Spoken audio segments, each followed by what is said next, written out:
Благодарам, председателе. Почитувани колеги пратеници, завршивме после 1 час пауза. Очекував председателот дека ќе ни каже што се случува со 10 закони кои што се пуштени во скратена постапка. На крајот председателот заврши дека предлозите се пуштени во петок.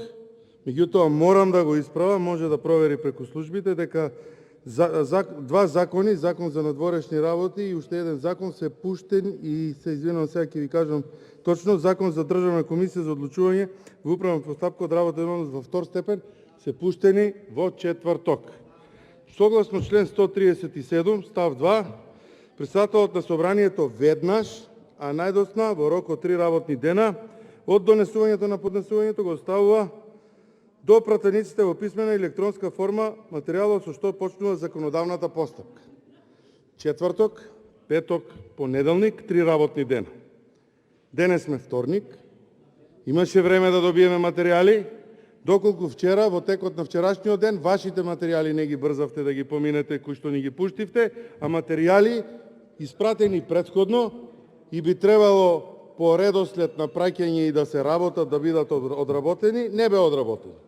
Дополнително, председателе, да искористам времето да кажам дека после вторава пауза повторно почнуваме со 30-минутно каснење и на 2 часа каснење на почетокот, пола час на првата пауза и пола час на втората пауза е вкупно 3 часа, така да активниот бойкот, активно и успешно учествувате и вие во него со нас.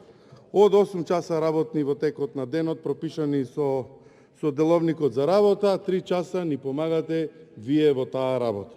Затоа замолувам да имате во предвид и да ми одговорите, баш ме интересира како закони кои што се стигнати повеќе од 3 дена, согласно член 137 во собрание, имате обврска да ги пуштите, имаат по една и единствена измена, кратки се, не е тоа цели законски решенија за превод, не можат да се најдат на дневен ред од страна на опозицијата, а закони за кои што вчера не информиравте дека се влезени во собрание, веќе денес успеавте сложно и заедно да ги изгласате сите вие. Ви благодарам.